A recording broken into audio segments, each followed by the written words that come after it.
This video is proudly sponsored by VRWave because they offer a tailor-made solution to your lens inserts, and they cover a wide selection of VR headsets such as the Quest series, Pimax, PSVR2, HTC, Pico, and soon the Pimax Super as well. Now, even if you don't wear glasses, it's important to protect your lenses, and of course if you do wear glasses, then it makes it all day comfortable. You can have blue light filter, and they also account for astigmatism, nearsighted and farsightedness. So check out my 5% discount in the notes below.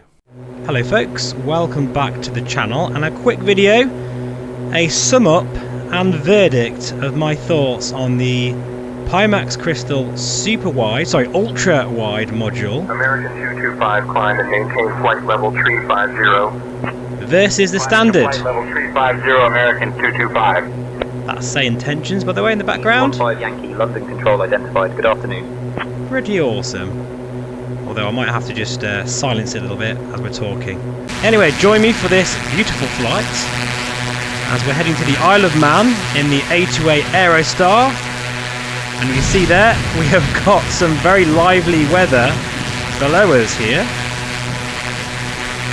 We're just basically climbing over the top of this. Spectacular.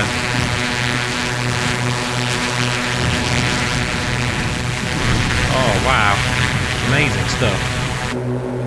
So if you haven't seen my full flight first impressions video of the Aerostar, check one video or so back from this one, because I've no idea when this is going to go live, but yeah, and I'll put it in the link in the description below. So as you've probably seen on the channel, I've been testing the ultra wide module, which promises up to 140 degrees horizontal. Well, in my test I haven't been able to get 140, but I've got 137 now, maybe even 138 if I really squish my eyes close to the lenses, which isn't very comfortable. But generally speaking, the way I like to wear the headset, I'm getting around 136 degrees horizontal, which is still very, very good. It is very, very good. And your measurements might be different than that. You might get a lot more, or you might get even less than that. I just don't know. I've only got my head and my eyes to you know, sort of do these tests with, unfortunately. So with that being said, what is it like? Well, the ultra wide, descend and maintain flight level 270. there we go, let me just change the frequency. The ultra wide module gives you a better sense of speed, and it feels, I don't know, I think you get more of a presence because there's more screen in front of you, you know, so everything feels a lot more, especially in a flight sim, just more there. It's hard to explain, but it just gives you that sense of wow factor, because that field of view is incredible. It really is. However, though, it does come at the expense of some binocular overlap, as you know. Now, I can't work out if it's the fact the binocular overlap is less, giving me a bit more eye strain, or whether there's something else going on. But after a very long session, I'm talking over 3 hours, I start to feel a little bit uncomfortable in the headset. Versus the standard module, I can be in this for, you know, 3 or 4 hours and feel totally fine. So take that as you will, really, because your experiences are going to be a bit different, no doubt. But from my sort of experiences with many different VR headsets, there is only one clear winner for me, and that is the standard module with the, I think it's 103 degrees binocular overlap. My field of view figures, well, horizontal, are still very good, 126, 127 degrees horizontal, and well over 100 degrees vertical. Can't remember exactly what it is, but it's good. It also feels a lot more comfortable on the eyes. Generally speaking, it feels really comfortable. Let me just bang on the autopilot now. Hang on a second. Yeah, hang on, let me just make sure that's correct as well. My course isn't quite correct here.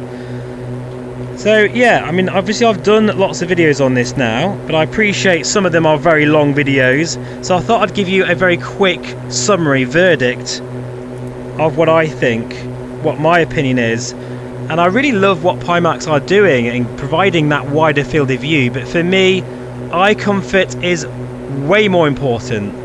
And I find the standard module 50 ppd more than adequate when it comes to the field of view figures. It feels great, it feels fantastic, and I just love that more comfort on the eyes, especially in my situation when I'm looking at cockpit gauges. I'm staring at all this stuff, you know, for prolonged periods of time.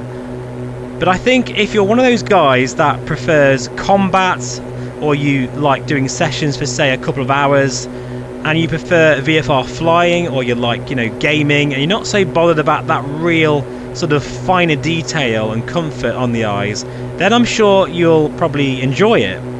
But for me, as I keep saying now, it is a clear winner. It is the standard 50 ppd module. I definitely prefer this because it's still way better in terms of its field of view than most VR headsets out there, you know? I just really prefer it. Now, in terms of the 57 ppd, I might contact Pimax and see if they want to send me that particular module, which provides even better clarity, but again, I just don't feel it's necessary. 50 ppd is already far too much, even for a 5090 to handle, you know, almost. I think we can just get away with it with a 5080, 5090, or 4090 with DLSS 4. I think we're already at that level of pushing boundaries. I can't really see how even more clarity and resolution is going to be beneficial. And that's my opinion, folks. And as we go into some cloud here, I'm going to continue this flight, but I thought I'd give you a quick and concise video of my final verdict of the ultra-wide versus the standard 50 ppd module. I prefer the standard. You might be different, but that's just my opinion. Thanks for watching. As always, please feel free to subscribe, and I'll see you again very soon. Bye-bye for now. Right, so this is 3 hours later. I'm now in the Starship on the ILS to Bilbao in Spain, and I've just got landing clearance from Say Intentions. Just thought I'd show you this as a bit of bonus footage. It's been a fantastic sim session today, starting off in the Aerostar in the UK, and now I'm over in Spain. Yeah, fantastic visuals in the Crystal Super. Just an absolute pleasure to be in this headset for a long session. It really is, especially for me with this standard PPD module. Anyway, we are established on the localizer. You can see here Starship doing a fantastic job. Everything is all checked. We've done our before landing checklist. Gear is down, flaps are in the sort of slow flight position, as I like to call it. Frigging love this plane, as I do the Aerostar. Like, it's just crazy how lucky we are in the general aviation sector. Anyway, quick look outside, and let's land this beautiful bird.